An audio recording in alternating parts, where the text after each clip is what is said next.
ang hiningi lang sa DPWH na sa NEP ay 1.1 billion. Ang in-insert na ay 2.6, halos triple.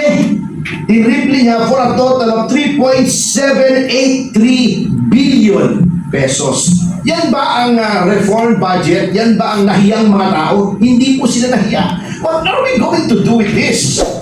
Bago si Vince Tison, sapagkat alam naman natin, ang kanino siya ng presidente, kunyari pa, binawasan niya, bago nag-sorry, insufficient data daw, kinastify pa niya yung increase. Kaya daw ganyan lang maliit, kasi mali daw yung finid niya sa presidente, doon sa NEP.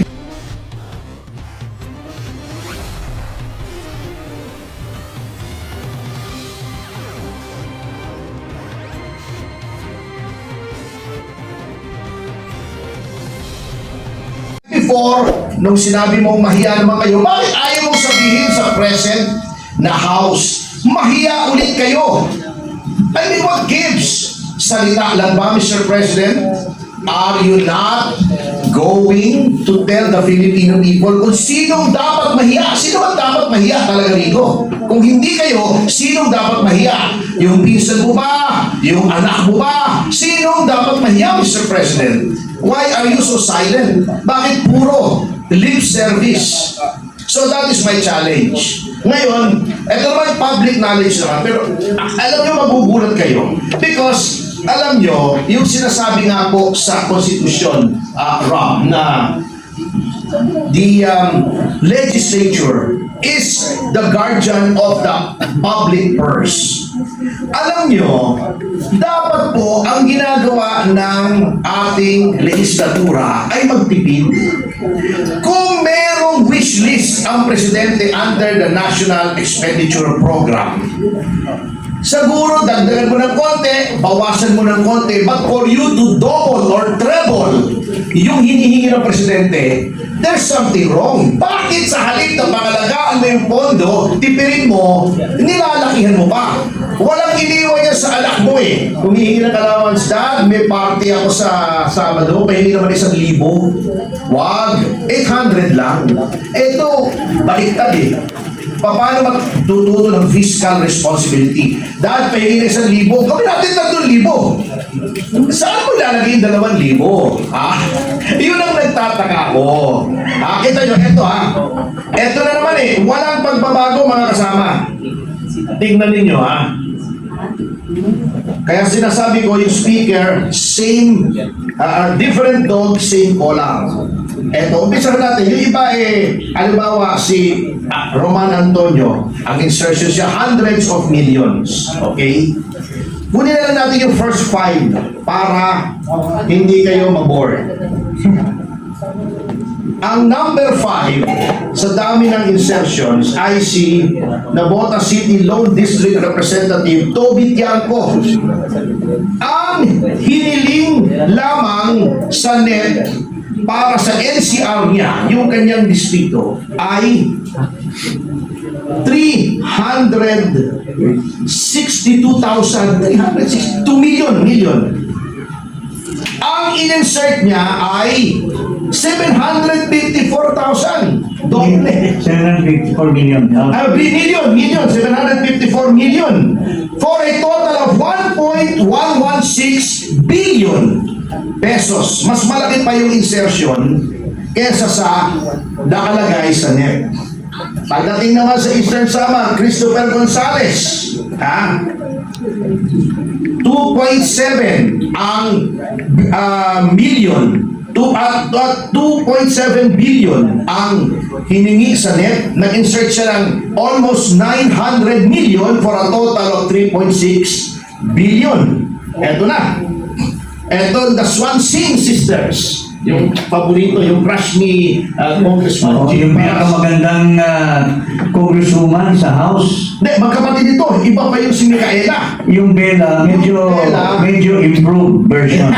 Hindi ko kilala kasi. Hindi masyadong vampiric yung mukha. Kita nyo 2.3 ang hiningi sa NEP. In-insert niya is 1.5 for a total of 3.8 Almost 3.9 kung rounded off. Yung kapatid niya na chairman ngayon, ano? Chairman Arturo, yeah. Oo. 1.7 ang in-insert sa 1.6 for a total of 3.4 billion. Ano yung billion ng insertions? Yung magkapatid, ang total insertions ay 3.2 billion yung magkapatid. And yung ating speaker na akala natin mag-improve from Mr. Romualdez ay ang hiningi lang sa DPWH na sa NEP ay 1.1 billion. Ang in-insert na ay 2.6, halos triple. In-triple niya for a total of 3.783 billion pesos. Yan ba ang reform budget? Yan ba ang nahiyang mga tao? Hindi po sila nahiya. What are we going to do with this? Bago si Vince Dizon, sapagkat alam naman natin, ang kanino siya ng presidente, kunyari pa, binawasan niya, bago nag-sorry, insufficient data daw, kinastify pa niya yung increase. Kaya daw ganyan lang maliit, kasi mali daw yung finid niya sa presidente, doon sa NEP. Can you imagine? For someone to admit that he should have been fired on the spot. Bakit mali yung binigay mo sa presidente? Na-mislead siya in formulating the NEP na kailangan pa dagdagan ng House. Can you imagine ang pinagluluto tayo? So yan po sinasabi ko. There seems to be no hope. Hanggang matapos po ang termino nitong Pangulong ito, ganyan po ng ganyan. Dahil nga, hindi po sila pwede matanggal ng insertions kasi ipanunuhol po nila yan pagdating ng February 26 ba? O 6? Yung February 26. 6.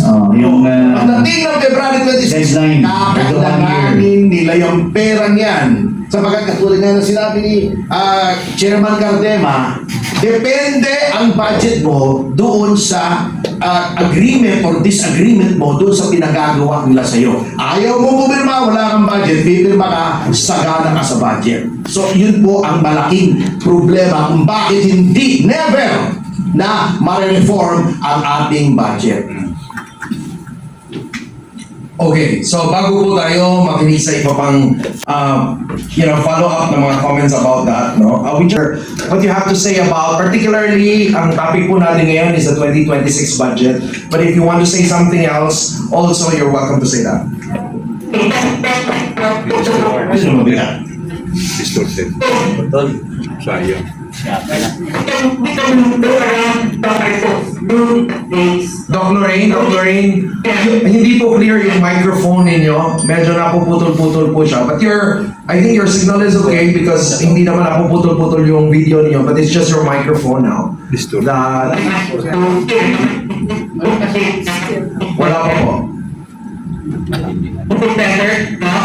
Hindi pa rin. Okay. Sige. So we'll go ahead first. Parang si BBM lang magsalita pagkapatol ko.